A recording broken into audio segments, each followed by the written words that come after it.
할렐루야. 하나님의 말씀 함께 읽도록 하겠습니다.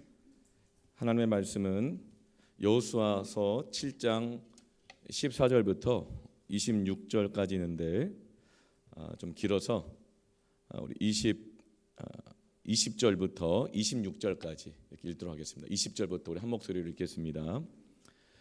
아간이 여호수아에게 대답하여 이르되 참으로 나는 이스라엘의 하나님 여호와께 범죄하여 이러이러하게 행하였나이다. 내가 노력한 물건 중에 시날산의 아름다운 외투 한 벌과 은 200세겔과 그 무게가 50세겔 되는 금덩이 하나를 보고 탐내어 가졌나이다. 보소서, 이제 그 물건들을 내 장막 가운데 땅속에 감추었는데 은은 그 밑에 있나이다 하더라. 이에 여호수아가 사자들을 보내매 그의 장막에 달려가 본즉 물건이 그의 장막 안에 감추어져 있는데 은은 그 밑에 있는지라. 그들이 그것을 장막 가운데서 취하여 여호수아와 이스라엘 모든 자손에게 가지고 오매 그들이 그것을 여호와 앞에 쏟아 놓으니라.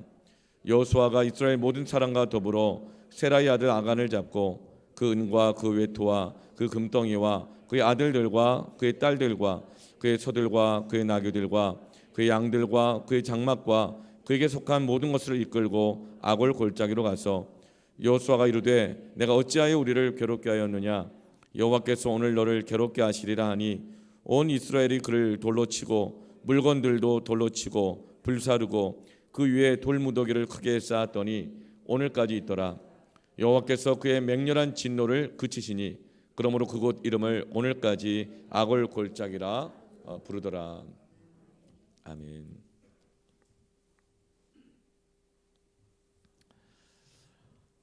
이스라엘 백성들이 이제 애굽에서부터 출애굽하여 홍해 바다를 건너고 40년 동안 하나님의 각별한 은혜를 입으면서 가나안 땅에 왔습니다. 요단강을 또 건너고 또 하나님의 은혜로 여리고성까지 함락하면서 이제 가나안 땅을 하나씩 하나씩 취해가기 시작합니다. 여리고성에서 어떻게 승리했죠? 군대의 수라든가 무기가 아니라 예배로 승리했습니다. 침묵하라 할 때 침묵하고 소리쳐 외치라 할 때 함께 순종하는 그 기도로 승리한 것입니다. 하나님께서 주신 그 승리 속에서 이스라엘 백성들은 여리고성 전체와 그리고 여리고성 안에 있는 모든 좋은 것들을 전리품으로 다 얻게 되었습니다. 그런데 하나님께서는 그 여리고성과 그 안의 모든 전리품들을 다 진멸하여서 하나님께 바치라고 하셨습니다. 왜냐하면 우리가 뭔가에게 뭘 이렇게 바치면 그 사람과 그 대상과 깊게 연결되기 때문에 그렇습니다. 가나안 땅에 있는 모든 것들은 가나안을 다스리는 우상의 신에게 다 연결되었던 것들입니다. 가나안의 문화들, 가나안의 모든 사람들, 가나안의 모든 좋은 것들, 가나안에 있는 우상신과 더러운 귀신들과 그들에게 바쳤던 것들이고 연결되었던 것들이죠. 무당에게 복채를 갖다 바치면 무당이 미래를 알려줍니다. 응답을 줍니다. 무당에게 복채를 갖다 바쳐 구슬하면 병이 낫기도 합니다.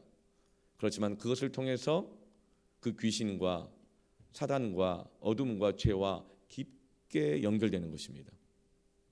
그런데 하나님께서는 우상에게 바쳐졌던 것들을, 우상과 연결되었던 모든 것들을 끊고 진멸하여 하나님께 오히려 바침으로 이제는 하나님과 깊게 연결되기를 원하시는 것입니다. 오늘 이 예배는 하나님께 드리는 시간입니다. 내 몸을 드리는 것입니다. 내 마음을 드리는 것입니다. 헌금을 드리는 것입니다. 그러므로 우리가 얻는 최고의 축복은 여러 가지 응답도 있겠지만 하나님과 동행하는 것입니다. 하나님이 함께 하시는 것입니다. 그런데도 불구하고 아간은 여리고성에서 얻었던 전리품 몇 가지 중에서 자기가 보기에 좋은 것들, 아까운 것들을 감추었습니다. 왜냐하면 굳이 다 불로 태워서 하나님 앞에 예배로 다 바칠 것인데 없어질 건데 아깝지 않은가. 그래서 몇 개를 감추었어요. 아간은 자신의 이 불순종의 죄를 대수롭지 않게 여겼죠. 심상히 여겼다 그랬어요. 대수롭지 않게 여겼고, 아간이 이렇게 죄를 범하고 있고 감추고 있는 것도 모른 채 이스라엘은 아이성의 전투를 계속 진행합니다. 죄가 감추어져 있는데 그걸 내버려둔 채로 뭔가를 계속 진행한다는 것, 계획대로 한다는 것은 너무나도 무서운 결과를 초래하게 된다는 것을 모르고 있는 것이죠. 결국 이로 인해서 아간과 아간 집안의 전체가 이스라엘에서 사라지게 되어지는 결과를 낳게 됩니다. 이와 같이 감춘 것을 대수롭게 여기지 않고 전쟁을 했다가 패한 경우가 역사 속에서 많이 있습니다. 전쟁의 승패가 눈에 보이는 것으로 인해서 결정되는 것 같지만 실제로는 보이지 않는 것에 의해서 결정됩니다. 최고의 호화스러웠던 가장 컸던 배 타이타닉호가 어떻게 두동강나 침몰했습니까? 눈에 보이는 빙산은 아주 작았지만 수면 아래 감추어져 있는 그 어마어마한 빙산의 하중을 견디지 못하여 최첨단의 타이타닉호가 침몰하고 말았던 것입니다. 역사상의 전쟁 속에서도 그리스 신화를 보면 그리스와 당시에 지중해에서 가장 강력한 도시국가였던 트로이가 전쟁이 일어났습니다. 아무리 애를 써도 트로이 성을 함락시킬 수 없자 그리스 사람들이 꾀를 냅니다.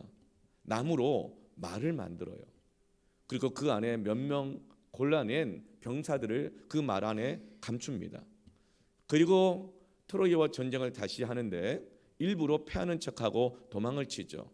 그러자 트로이 사람들이 자기들이 승리한 줄 알고 승리의 전리품으로 트로이의 그 목마를 성 안으로 들여옵니다. 그 목마를 전리품 삼아서 파티를 열고 술을 마시고 춤을 추다가 그 밤에 다 골아떨어지죠.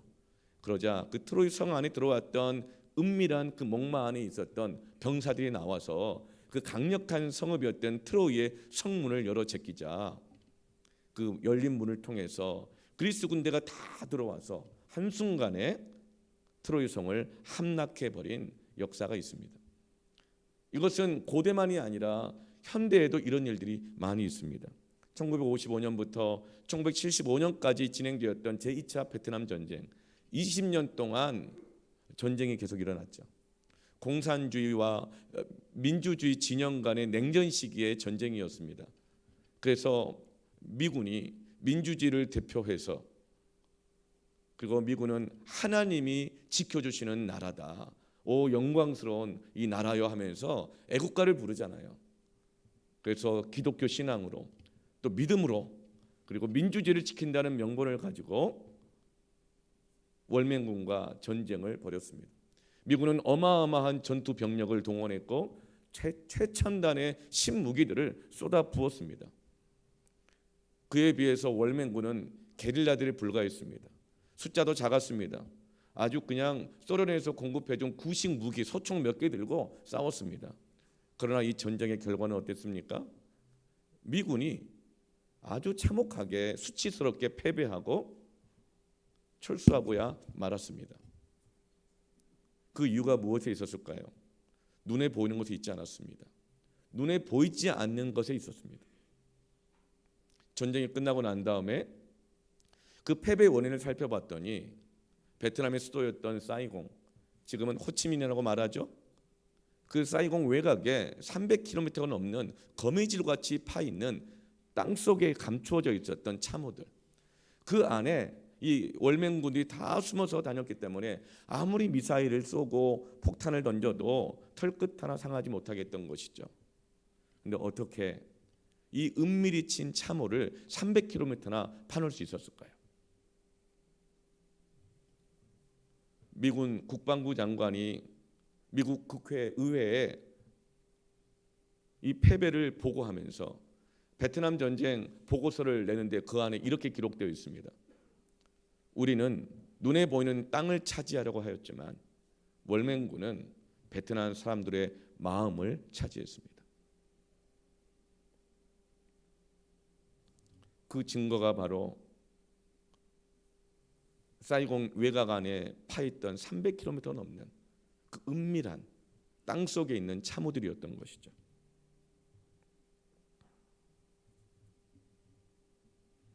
여러분, 전쟁의 승패는 나의 마음에 무엇이 들어와 있는가, 나의 정신에 무엇이 들어와 있는가, 이것이 바로 전쟁의 승패를 가르는 것이죠. 늘 전쟁 가운데 살았던, 위기 속에 살았던 다윗은 그래서 이렇게 고백합니다. 시편 31편 4절에 그들이 나를 위하여, 나의 대적들이, 나를 죽이려고 하는 자들이, 나와의 경쟁자들이 나를 위하여 비밀이 친 그물에서 빼내소서. 비밀이 친 그물에서 빼내소서. 감추어진 것에서 승패가 결정된다는 것을 다윗은 아는 것입니다.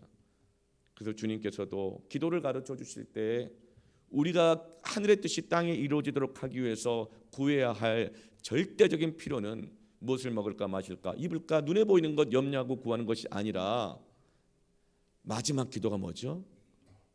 시험에 들지 말게 하옵시고 감춰진 유혹 가운데 빠지지 말게 하시고 다만 악에서 빼내소서. 다만 악에서 구하소서. 오늘 본문 말씀은 어떻게 이스라엘 백성들 안에 이 은밀한 죄의 그물들이 파고들었는가를, 그 경로를 자세하게 보여주고 있습니다. 15절 말씀에 그 시작은 이렇습니다. 온전히 바친 물건을 가진 자로 뽑힌 자를 불사르되 그와 그의 모든 소유를 그리하라. 이는 여호와의 언약을 어기고 이스라엘 가운데서 망령된 일을 행했을 때 죄가 파고들기 시작하는 것입니다.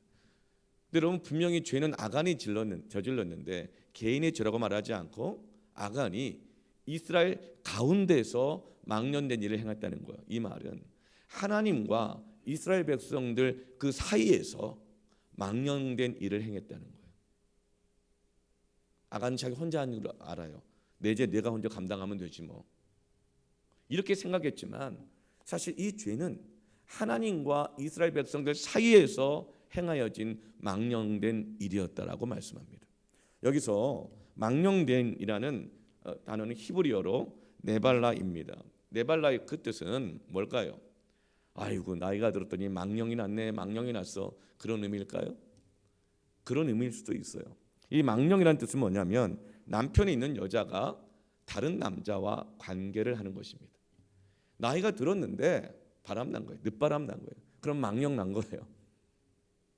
하나님과 관계에 있어도 신앙생활을 할 만큼 했고 직분도 있고 알 만큼 아는데 하나님과의 관계, 언약을 자꾸 깨는 거죠. 결혼의 언약 관계를 깨는 것이 바로 망령되게 행하는 것입니다. 아간의 죄는 하나님과 이스라엘 백성들 사이에 맺어져 있는 그 언약 관계를 깨뜨린 것이죠. 또 이 망령이라는 단어가 레위기 18장과 20절에서 히브리어로는 같은 뜻으로 쓰여졌는데 한글 번역으로는 가증한이라고 쓰여져 있습니다. 즉 망령이라고 하는 것은 가증한이라는 것 같은 뜻이고 이것은 동성애에 관해서 말씀하신 것이죠. 동성애는 가증한 것이다. 망령되게 행하는 것이다. 하나님과 그 이스라엘 백성들 사이에 언약을 깨버리는 것이다. 여러분, 모두가 다 어떤 공통점을 가지고 있죠?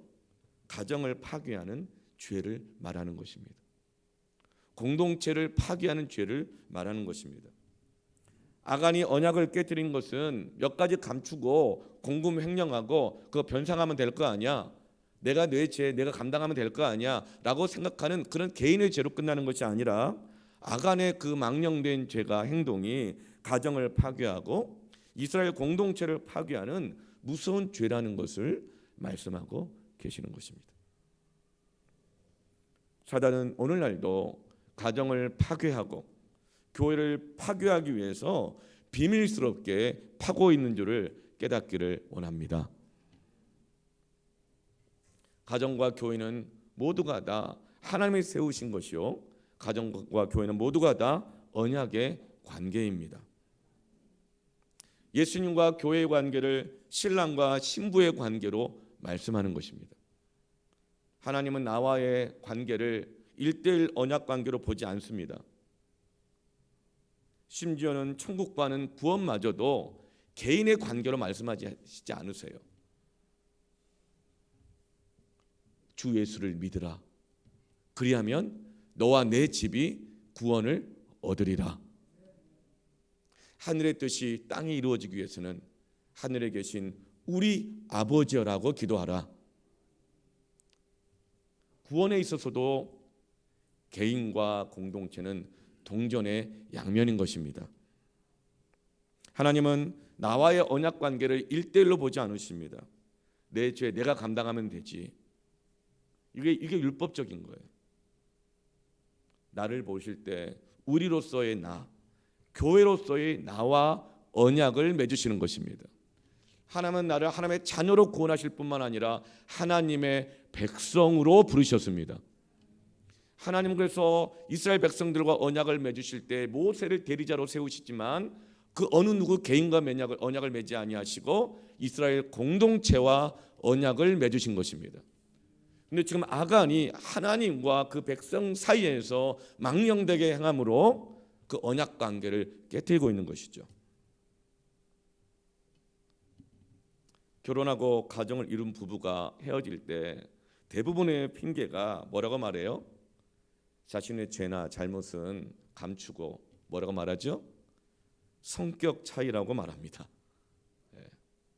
사실 그렇지만 비겁한 핑계일 수 있습니다.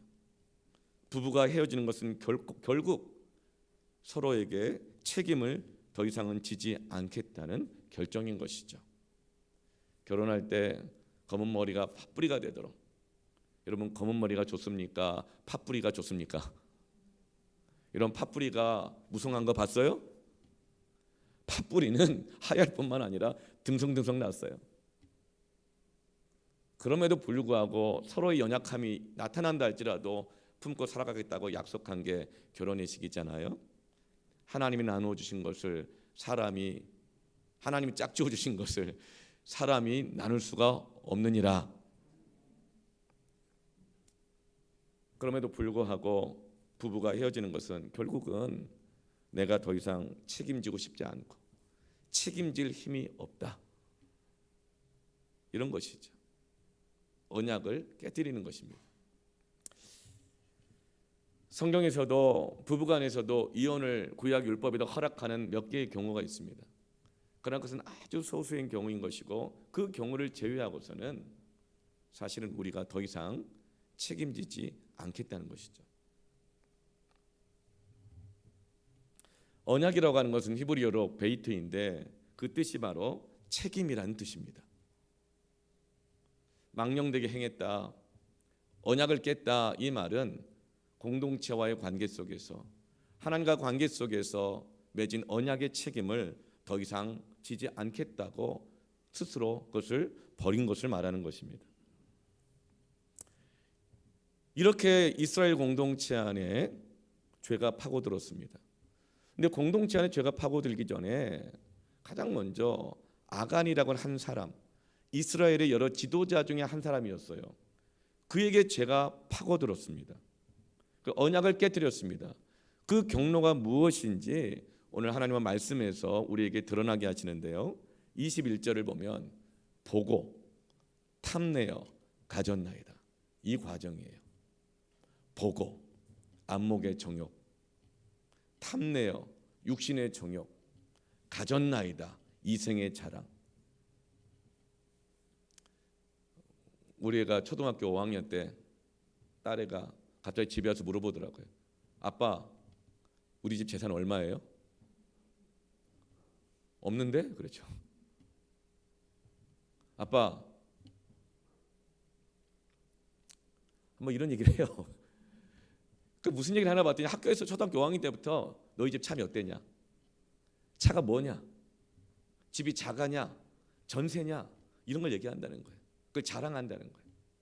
여러분, 우리가 뭔가를 가졌다는 것, 이것이 바로 이생의 자랑 아닙니까? 이와 같이 죄가 파고드는 경로는 딱 3단계입니다. 보고 탐내어 가졌나이다.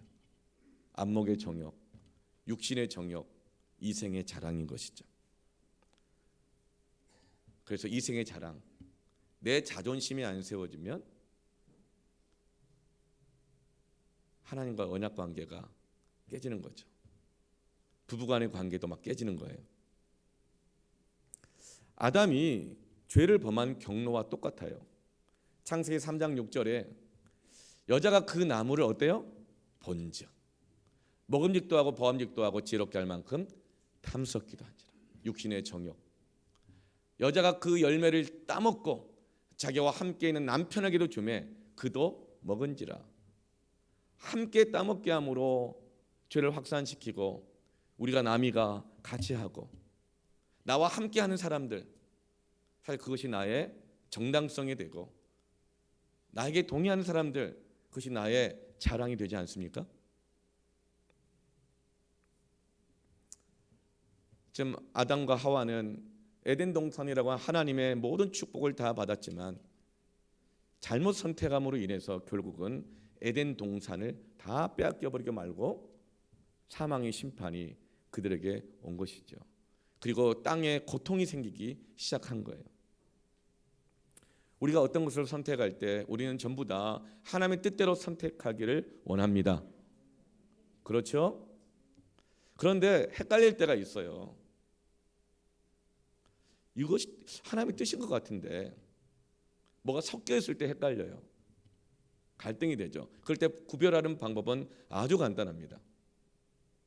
내가 만약에 본즉 탐스럽기도 하고 갖고 싶고 남에게도 이렇게 너도 이렇게 해라고 권하고 싶을 만큼 보기에 좋고 탐스럽게도 한 그것이 거기에 없다 하여도 거기를 선택하겠는가?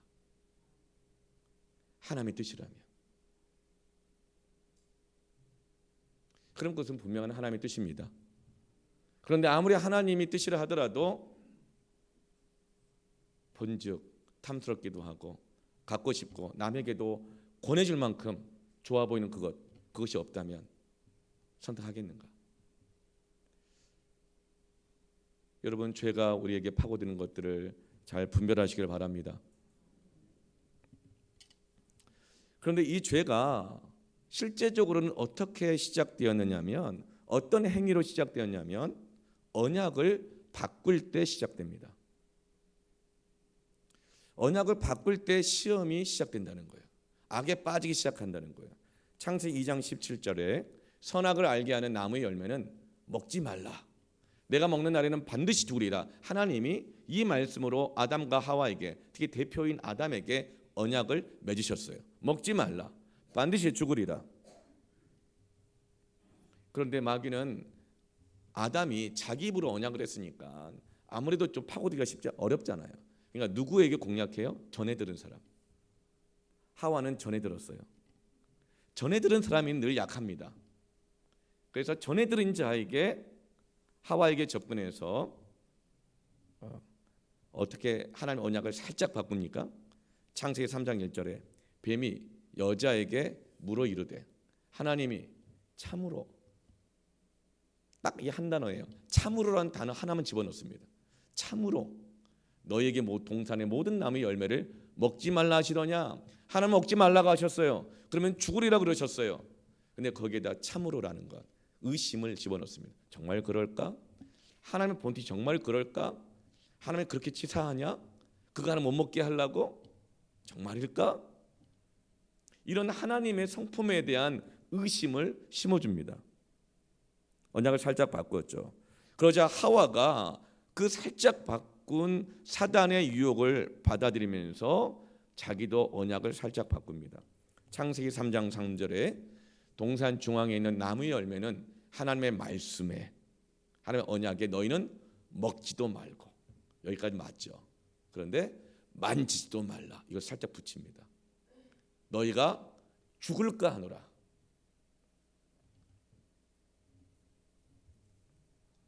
하나님은 먹지 말라 그러셨지 만지지도 말라는 말씀 안 하셨거든요.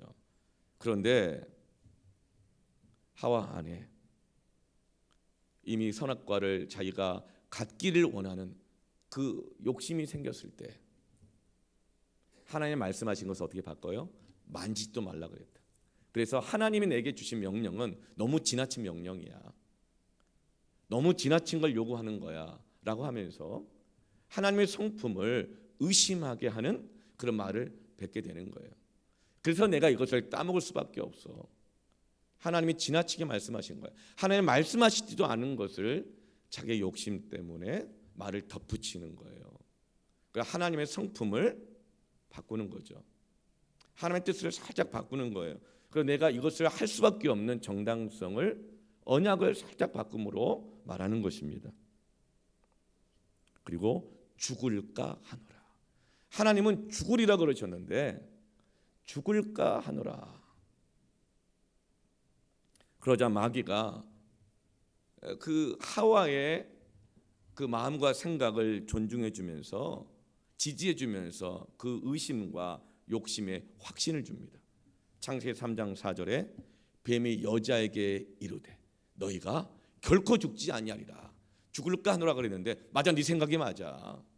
하나님이 너무 지나친 걸 너에게 요구한 거고 네 생각대로 안 죽을 거야. 아니 결코 죽지 아니하리라 하면서 하나님의 언약을 완전히 바꿔버리면서 바로 이 순간 사단의 유혹에 완전히 이 가정 전체가 삼켜져 버린 바가 되게 된 것입니다. 그리고 결국 에덴 동산을 잃어버리게 되어지고 거기서 쫓겨나게 되어지게 된 것이죠. 하나님은 이와 같이 이스라엘 공동체 안에 은밀하게 파고든 그 죄의 그물들을 여호수아에게 추적해서 그걸 뽑아내게 하셔요. 여기서 마치 몸 안에 들어와 있는 암세포가 계속 전이되는데 이것을 추적해 가서 이 암세포를 제거하려고 하는 수술의 과정과 같습니다. 어떻게 그 죄를 추적하게 하시죠? 16절 보면 유다 지파가 뽑혔고 17절에 세라 족속이 뽑혔고 삽디가 뽑혔고 18절에 갈미의 아들인 아간이 뽑혔더라. 하나님께서 아간이 범죄한 걸 아셨잖아요. 그럼 아간 너 일로 와. 죄를 고백해. 심판. 이렇게 끝나면 될 일을 왜 이렇게 수고롭게 12지파 중에서 유다 지파를 다 나오게 하고 그 유다 지파 중에서 여러 가장들이 있잖아요. 그런데 그 중에서 삽디의 집안을 뽑아내고 그 삽디의 집안에서 여러 아들들이 있는데 세라 중에서 여러 아들들이 있는데 그 중에서 삽디라고 하는 집안을 또 뽑아내고 삽디 중에서 아들 중에 여러 아들이 있는데 그 중에 갈미의 집안을 뽑아내고 그 갈미의 집안에서 아간을 뽑아내게 하는 것입니다. 그리고 이렇게 죄를 추적하는 과정 속에서 일관되게 등장하는 단어가 있는데 21절에 내 장막 가운데 22절에 장막에 달려가서 23절에 장막 가운데서 24절에 그의 장막과 공통적으로 드러나는 단어가 바로 장막입니다. 한 집안이라는 거예요. 왜 장막이 반복되었을까요? 왜 아간을 바로 뽑지 않고 유다 지파, 세라의 집안, 세라 집안 중에서 삽디의 집안, 삽디의 집안 중에서 왜 갈미의 집안 그 가운데서 추적하여 아간을 뽑아내게 하실까요? 이런 것은 아간 개인의 죄가 이제는 아니라 그 장막의 죄가 되었다. 그 집안의 죄가 되었다. 이스라엘의 죄가 되었다는 것을 말씀하시는 거예요. 여러분, 한 공동체 안에서 지도자의 죄가 발견되었다면 그것은 그 지도자의 죄로 머무르는 법이 없습니다. 그 공동체 전체가 죄의 영향력 아래 은밀히 친 비밀이 친 그물에 잡히게 되는 거예요.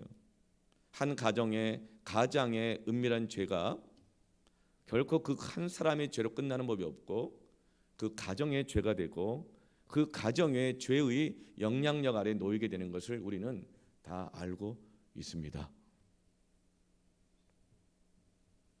로마서 5장 12절에 그러므로 한 사람으로 말미암아 죄가 세상에 들어오고 죄로 말미암아 사망이 들어왔나니 이와 같이 모든 사람이 죄를 지었으므로 사망이 모든 사람에게 이르렀느니라. 사랑하는 성도 여러분, 죄는 사람을 타고 들어옵니다. 죄는 사람을 통하여 확산됩니다. 특별히 리더가, 지도자가, 나와 같은 목사 같은 지도자가, 한 가정의 가장이 자기 판단과 욕심으로 언약을 바꿀 때 그 죄가 그 가정에 파고들기 시작합니다. 그 죄가 교회 안에 파고들기 시작합니다. 그 죄가 사회 안에 파고들기 시작하는 것입니다. 그래서 집안의 죄가 되고 공동체의 죄가 되고 교회가 죄 가운데 묶이는 무서운 일이 일어나는 것이죠. 아담 한 사람이 죄를 범함으로 모든 사람이 죄 아래 놓이게 된 것입니다. 그런데 둘째 아담이신 예수 그리스도께서 그 죄를 끊어내십니다. 그 죄를 이기십니다. 어떻게요? 예수님도 광야에서 우리와 똑같이 이 세 가지 시험을 받으셨습니다. 세 가지의 템프테이션을 받았어요. 첫 번째가 뭡니까? 이 돌로 하여금 떡덩이가 되게 하라. 육신의 정욕을 일으킵니다. 네 피로와 욕구대로 살아라. 두 번째 시험이 뭡니까? 높은 이 성문 위에 올라가서 뛰어내려라. 그럼 많은 사람들이 보고 있다가 너를 다 주목하고 받아줄 거야. 천사가 와서 너를 받아줄 거야. 그럼 사람들이 네가 십자가 다는 고생 안 해도 너를 하나님의 아들로 인정해 줄 것 아니냐. 높은 곳에 올라가 사람들에게 주목을 받아 뛰어내려. 그래서 네가 하나님의 아들인 것을 증명해. 네가 어떤 사람인지 어떤 존재인지 증명해. 이 생의 자랑입니다. 그 시험에도 넘어지지 않자 마귀가 이제 예수님을 높은 산 위에 데리고 올라가서 만국에 있는 천하만국에 있는 모든 좋은 것들, 영광들을 보여줍니다. 다 보이지. 나한테 한 번만 절해. 눈에 보이는 이 좋은 거 다 너에게 줄게. 안목의 정욕입니다. 예수님은 이 유혹을 어떻게 이기셨습니까? 이 죄가 은밀히 파고드는 것을 어떻게 분별하시고 어떻게 이기십니까? 세 번 다 이렇게 말씀하세요. 하나님이 말씀하시되. 첫 번째 시험에는 사람이 떡으로만 살 것이 아니요 하나님 입에서 나오는 말씀으로 살리라. 신명기 말씀이었습니다. 두 번째 시험에는 주 너의 하나님을 시험하지 말라. 역시 신명기 말씀입니다. 세 번째는 사단아 물러가라. 다만 내 하나님만 경배하라 하였느니라. 모두가 다 하나님이 모세를 통하여 주셨던, 모세를 대리자로 삼으셨지만 이스라엘 백성들과 함께 언약을 맺었던 신명기의 말씀으로 이기신 것입니다. 마귀의 유혹을, 언약을 살짝 바꿔서 하는 마귀의 유혹을 언약을 지킴으로, 말씀으로 이기신 것입니다. 그런데 아담은 왜 이 유혹에 빠졌습니까? 모든 걸 잃었습니까? 하나님의 그 언약의 말씀을 자기 부인 하와에게, 역시 전해 듣는 게 무서운 거예요. 전해 들을 때 마귀가 역사합니다. 하와도 아담에게 하나님과 맺었던 언약을 전해 들었어요. 그리고 아담조차도 나중에 시험에 넘어질 때는 사단의 음성을 하와를 통해서 또 전해 들은 거예요. 그러면서 아담이 자기의 판단으로, 이 가장이 자기의 판단으로 언약을 바꾼 거예요.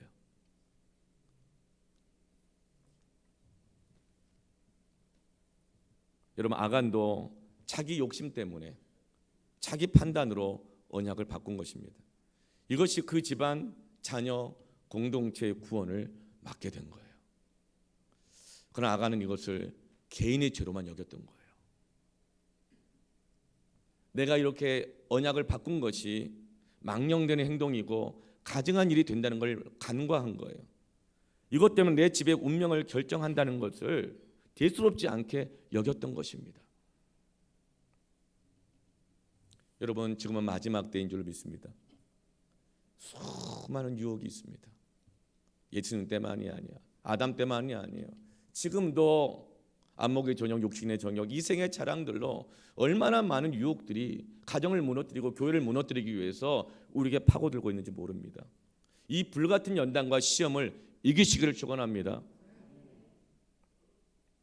마지막 때 이 불같은 연단과 시험을 이기라고 주신 말씀이 요한계시록 말씀입니다. 요한계시록에 이 불같은 유혹과 시험 앞에 놓여 있는 당시의 초대교회 7교회, 즉 온 세계 교회에게 주시는 말씀이었잖아요. 뭐라고 말씀하세요? 요한계시록 21장 11절에 귀 있는 자는 성령이 교회들에게 하시는 말씀을 들을지어다. 말씀을 들으면, 하나님과의 언약을 지키면 이기게 되는 것입니다. 이기는 자는 둘째 사망의 해를, 마지막 심판 때 멸망당하지 않고 구원을 얻을 것입니다. 그런데 어떤 말씀으로 이기냐는 거예요. 사람은 저마다 유혹을 이기기를 원하고 하나님의 뜻대로 선택하기를 원하죠. 그래서 귀를 그냥 하나님께 열어둡니다. 그런데 귀 있는 자는, 하나님의 뜻을 알기를 원하는 자는 한 사람이에요. 단수예요. 성도 한 사람 한 사람이에요. 그 성도 한 사람이 어떻게 유혹을 이기고 사망을 이기는 하나님의 말씀을 들을 수 있는가? 그 뜻을 깨닫는가? 그것은 성령이 귀 있는 자 그 사람에게가 아니라 교회들에게 하시는 말씀을 들을지어다. 하나님은 한 개인을 축복하시고 구원하실 때에도, 언약을 맺으실 때에도 공동체 속에서, 공동체로서, 교회로서 언약을 맺으십니다. 교회로서 이 마지막 시대에 유혹과 시험을 이길 수 있는 하나님의 말씀을 주십니다. 근데 많은 경우에 나 혼자 들으려고 할 때, 나 혼자서, 그럴 때 그 죄가 은밀하게 파고들게 되는 것이죠.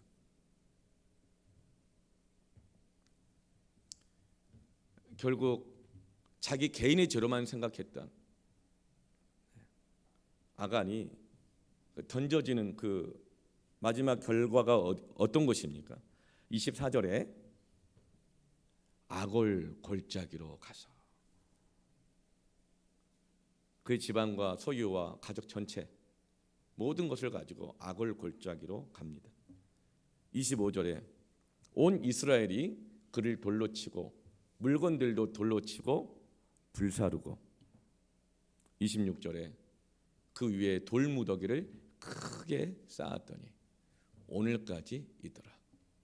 여호와께서 그의 맹렬한 진노를 그치시니 그러므로 그곳 이름을 오늘까지 악을 골짜기라 부르더라. 아간과 그 집안의 마지막 종착지는 악을 골짜기였습니다. 큰 돌무더기에 쌓이게 되었습니다. 크게 쌓으라고 하십니다.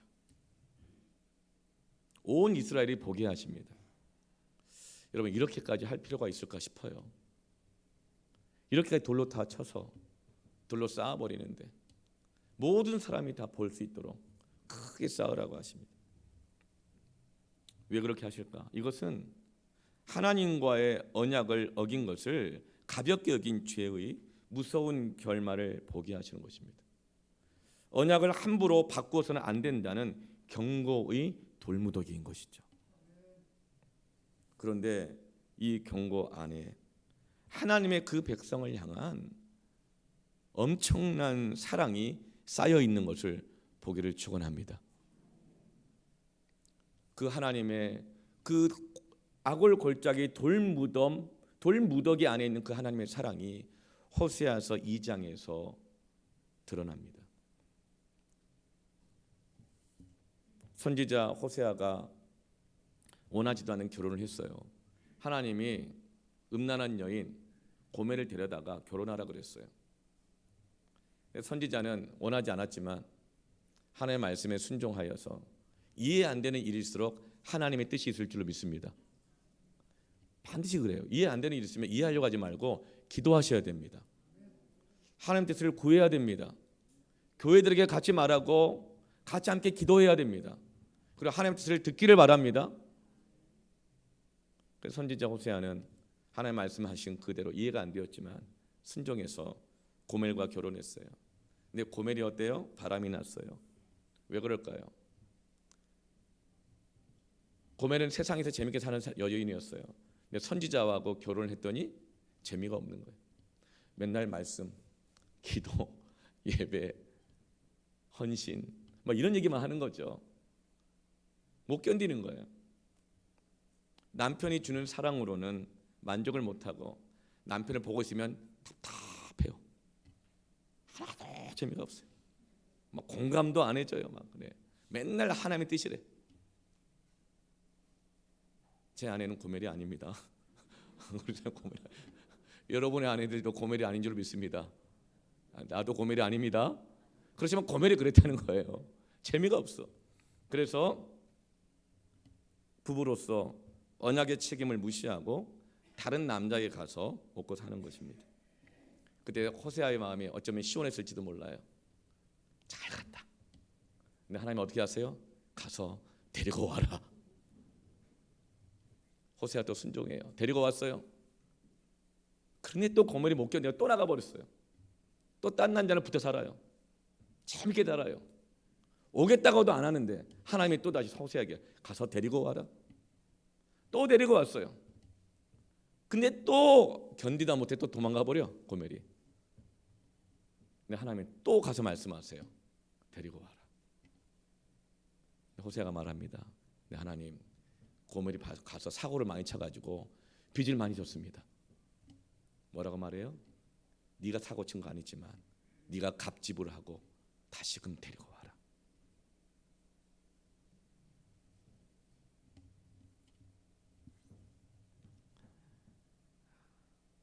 여러분, 고멜이 행한 것은 망령된 것이었습니다. 나발라 언약을 버렸습니다. 부부의 언약 관계를 깼고 가정을 깨트리는데 그것은 단지 자기 개인의 죄가 아니라 하나님과 그 가정 사이의 언약을 깨트린 것이고 하나님 앞에서 언약한 것을 깨트린 것이죠. 여러분, 이 과정을 거쳤던 과정에서 가장 힘든 건 누구였을까요? 어쩌면 고멜인지도 모르죠. 싫다는데 자꾸 데리러 와. 왜 이렇게 그냥 집착하고 추근대고 나 좀 그냥 놔두란 말이야. 나 문제 없고 재밌게 잘 살고 있는데 왜 그래? 정죄감 주지 말고 나 좀 그냥 내버려둬. 괴로웠을 줄 모르지만 그런 사람 또 데리러 가고 붙잡는 호세아의 마음은 얼마나 비참했을까요? 얼마나 힘들었을까요? 얼마나 자존심 상했을까요? 진짜 남편이 나를 놔두고 남의 남자 좋다고 가서 사는 그 여인 볼 때 마치 네가 이런 남자니까 내가 만족이 안 돼서 이 남자로 사는 거 아니냐. 그럴 때 얼마나 그 마음이 자존심이 상하고 수치스러웠겠어요. 그 아픔을 겪는 남편 호세아가 누굽니까? 발음이 좀 달라서 그렇지 같은 단어가 호세아와 같은 뜻이 바로 단어가 여호수아입니다. 그 여호수아와 같은 단어가 바로 예수입니다. 호세아는 우리를 향하신 예수 그리스도를 말씀하는 것입니다. 그렇다면 고멜은 누구입니까?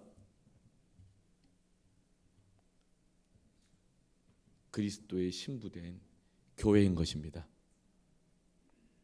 그런 고멜을 하나님은 데리고 오시면서 그 가슴 아팠던 사건 아간의 일을 소환하세요. 이제서야 언급하세요.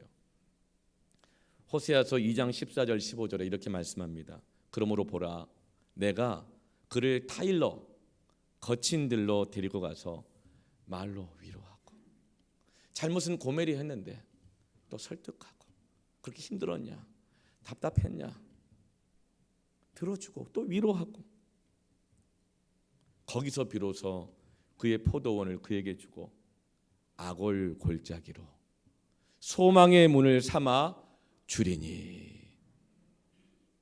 하나님은 아간의 그 사건이 잊을 수 없는 아픔이었고 집 나간 아내를 기다리고 집 나간 탕자를 기다렸던 남편의 마음, 아버지의 마음을 하나님은 가지고 계셨던 것이죠.